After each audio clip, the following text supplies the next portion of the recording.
Kamaltaan dhaggeeffattoonni hordoftoonni barannoo kana barannoonni madeessu kun waa'ee deriveetiivii keessoo yookaan implicit derivative kan jedhamus gosa derivative functionoota keessaa tokko kan ta'e jechuudha.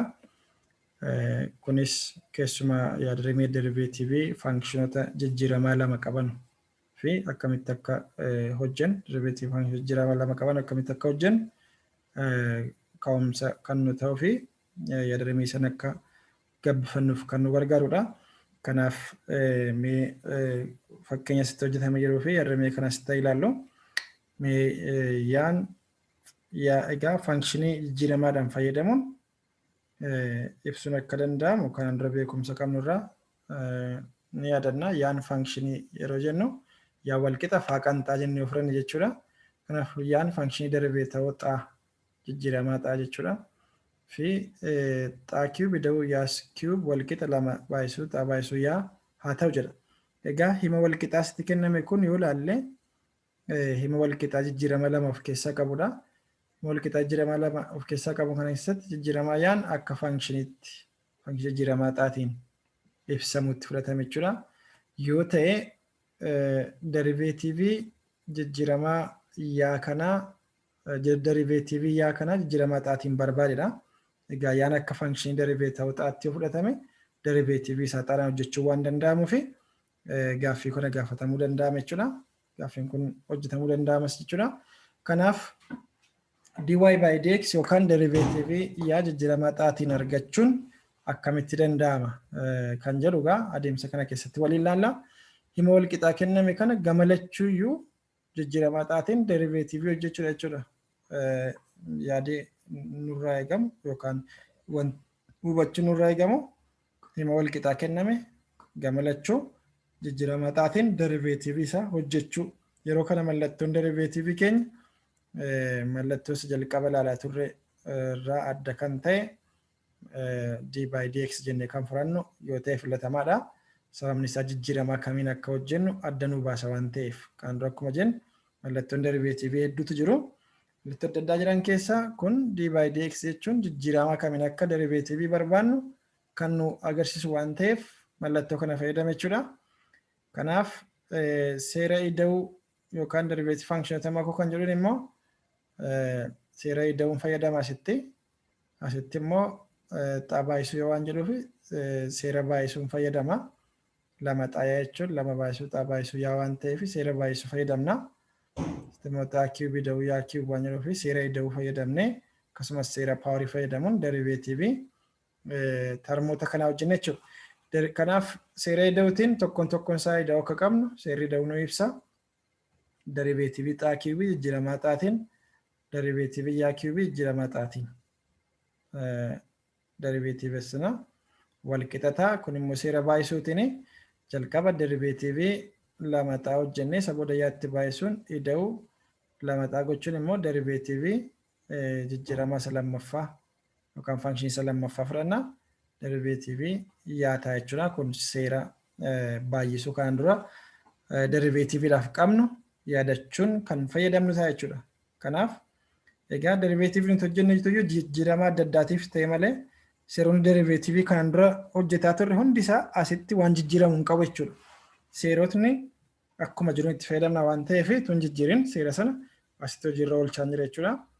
Haa ta'u malee jijjiiramaatiyyuu xaafiyyaa yookaan jijjiiramaa adda addaa ta'e malee sana immoo akkaataama jijjiiramaa kennameen hojjechuun nurraa eegama jechuudha. Kanaaf asitti gaama deriveetiiviin xaa cube jijjiiramaa xaadhaan 3 xaa square akka ta'u automatically hubachuu dandeenya. Sababni isaa functionii kenname tokko jijjiiramaa isaatiin deriveetiivii goon jijjiiramaan sun sanumatuma isaa ta'a.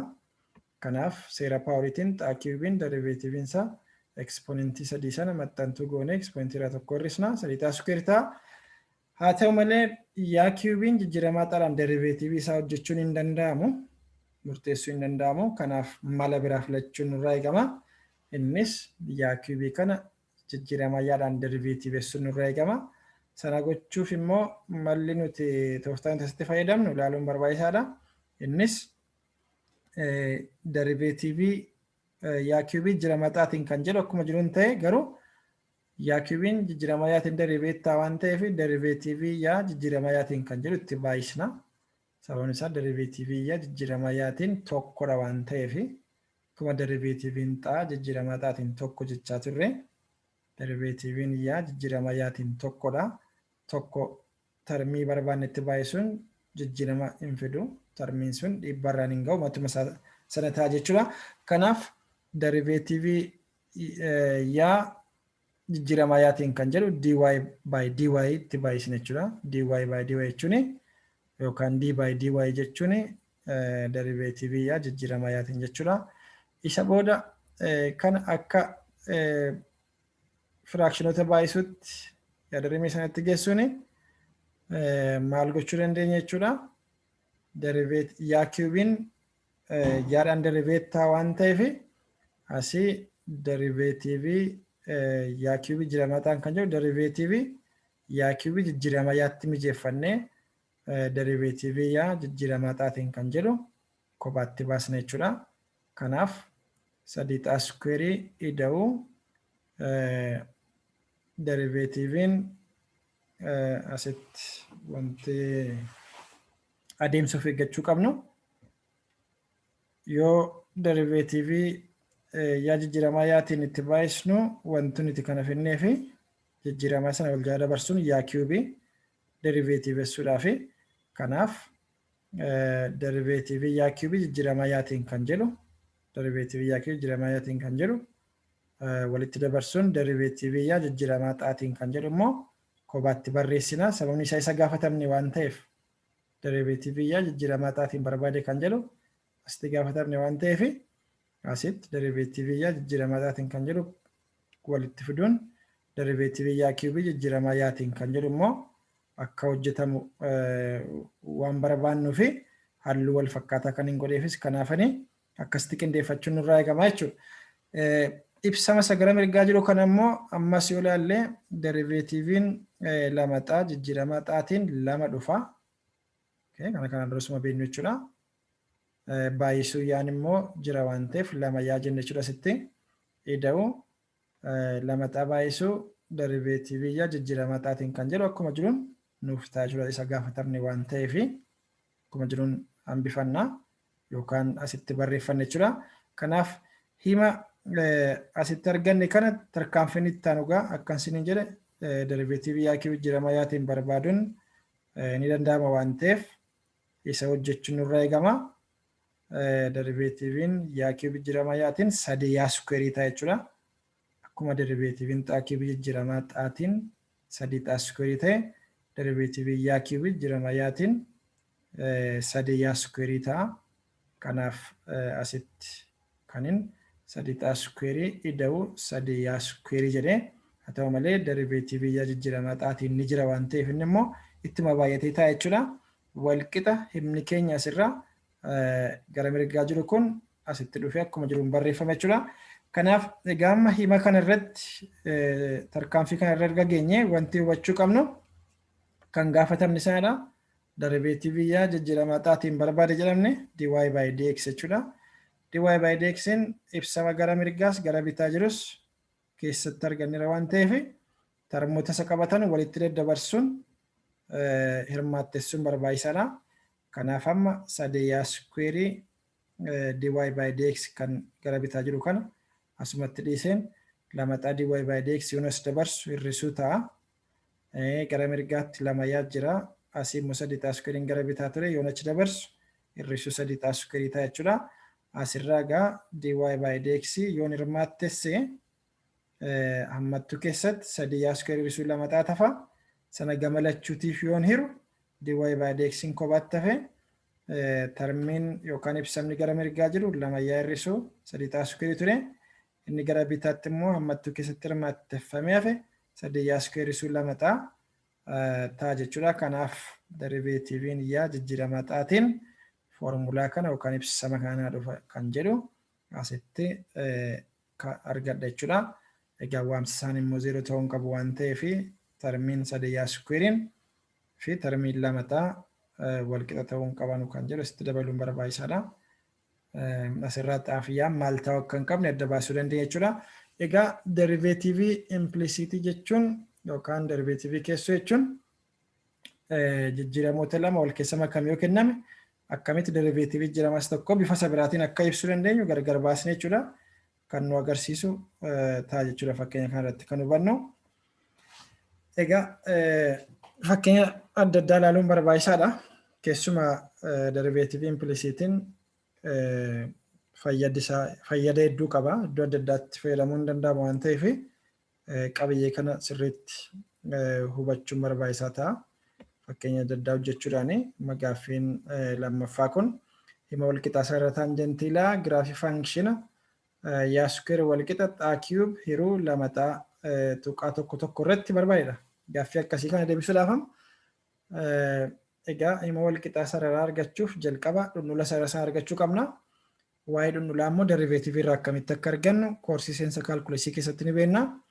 Deriveetivii faankishina kenname tokko keessa lakkoofsa dhaabbataa obuusnu sun dhunnula sarara taanjentii giraafii faankishinii sana akka ta'u yaadachuun keessan barbaachisaadha. Asitti gaafatamne waan ta'eef. Kanaaf egaa asitti wanti hojjennu jalqaba deriveetivii jijjiiramaa yaa xaatiin erga ibsinee booda tuqaa kenname irratti dhunnula argachuun hima walqixa sarara taanjentii murteessuu danda'ama kan jedhu asitti nu agarsiisa. Kanaaf deriveetivii yaa jijjiiramaa xaatiin yeroo xaan tokko yaan tokko ta'u jechuudha. Tuqaa tokko tokko jechuun seentuun jalqabaa xaadha. Seentuun lammaffaa immoo yaa akka ta'e ni beekna. Himni walqixaa kun xaan tokko yaan tokko ta'u dhugaa akka ta'u illee mirkaneeffachuu qabna. Tuqaan kun asirra jiraachuusaa bakka xaa tokko buusnu fi kan nuti argannu yaa immoo lakkoofsumatti kenname kana ta'uu mirkaneeffachuun gaariidha. Maaliif tuqaan kun yoo hima kana hin dhugoomsine giraafii kana irratti hin argamu jechuudha. Sana mirkaneeffachuun gaariidha. Sarara taanjentii jechuun tuqaa giraafii sana irratti argamu waan ta'eef. Kanaaf deriveetivii yaa jijjiiramaa xaatiin jalqaba hojjechuu qabna. Deriveetivii yaa jijjiiramaa xaatiin yeroo hojjennu immoo maal arganna isa jedhu adeemsa keessa ilaaluun gaariidha. Akkuma fakkeenya jalqabaa hojjenne deriveetivii yaa jijjiiramaa xaatiin hojjennu maal akka ta'u asitti akka hojjenne gaaffii kanaafis erga hojjennee booda kan argannu keessa xaa tokkoof yaa tokko buusuun dhunnula arganna jechuudha. Lakkoofsi argannu kun dhunnula sarara taanjentii giraafii faankishinii kenname sana tuqaa kenname irratti ta'uusaa yaadachuu qabna jechuudha. Yeroo hundumaa gatiin nuti deriveetivii faankishinii keessa buusuun argannu dhunnula sarara taanjentii giraafii faankishinii sana tuqaa sana irratti bakka bu'a waan ta'eef. Kanaaf asirraa ani deriveetivii yaa jijjiiramaa xaatiin kan jedhu adeemsa silaatiin hojjennee yoo argannu maal akka ta'u asirraa hubachuu dandeenya. Garuu adeemsa silaatiin deemnee agarsiisuu dandeenya. Kanaafan isa deriveet goone arganne keessattiin xaafiyyaadhaaf tokko tokko buusuun dhunnula isaa argadhe. Isin garuu adeemsa as keessa jiru hunda agarsiisuun ifa gochuun barbaachisaadha jechuudha. Barataarraa waan eegamu waan ta'eef sana hojjechuun gaarii akka ta'uun isinitti hima. Garuu asirratti ammas wanti dabalee isinitti himu ergan dhunnula isaa murteesse dhunnula akkamitti akka murteeffamu asitti akkan ibsette jechuudha. Dhunnula kana fayyadamuun hima sarara taanjentii immoo argachuun danda'ama. Yeroo hundumaa himni sarara qajeelaa bifa dhunnulaaf qaxxaamura yaatiin yoo ibsamu yaa walqixa dhunnula baay'isuu xaa ida'uu qaxxaamura yaa akka ta'e ni yaadanna. Dhunnulli keenya lama waan dhufeef bakka maa lama buusuun yaa walqixa lama xaa ida'uu qaxxaamura yaa baay'oo jennee qaxxaamura yaa sana argachuuf xaafiyyaan silumayyuu nuu kennamee jira lakkoofsaan. Bakka sana buusuun baasana yoo argannu xaa tokkoof yaa tokko buusuun jechuudha. Baa negeetiif tokko arganna. Kanaaf himni sarara taanjentii sana yaa walqixa lama xaa hir'isuu tokko ta'a kan jedhu isinitti agarsiisuu barbaadeen. Kanaaf deriveetivii keessoo fayyadamuun akkasitti faankishinoota adda addaa yookaan himoota jijjiiramaa lamaaf isaa ol qabanu hojjechuun akka danda'amu fakkeenyonni kun lamaan nu ibsa jechuudha. Egaa boqonnaa kana asuma irratti hin xumura. Boqonnaa lammaffaa waa'ee deriveetivii akka waliigalaatti hojjenne jirra. yaada deriveetiivii hiikoo isaa fayyadamuun akkasumas seerota adda addaa fayyadamuun akkasumas deriveetiivii olaanoo hojjennee jirra fi deriveetiivii keessoo akkamitti akka hojjennu ilaalla jechuudha boqonnaa kana keessatti. Egaa isin immoo dabalatan qabiyyee keessa jiranu gadi fageenyaan hojjechuun barbaachisaa waan ta'eef galgalotaaf fakkeenya tokko tokko hojjechuu akka qabdan akkuma kaan dura isin gorsu har'as gorsa koota jechuudha. Barannoo kana asuma irratti naaba waan dhaggeeffattaniif galatooma.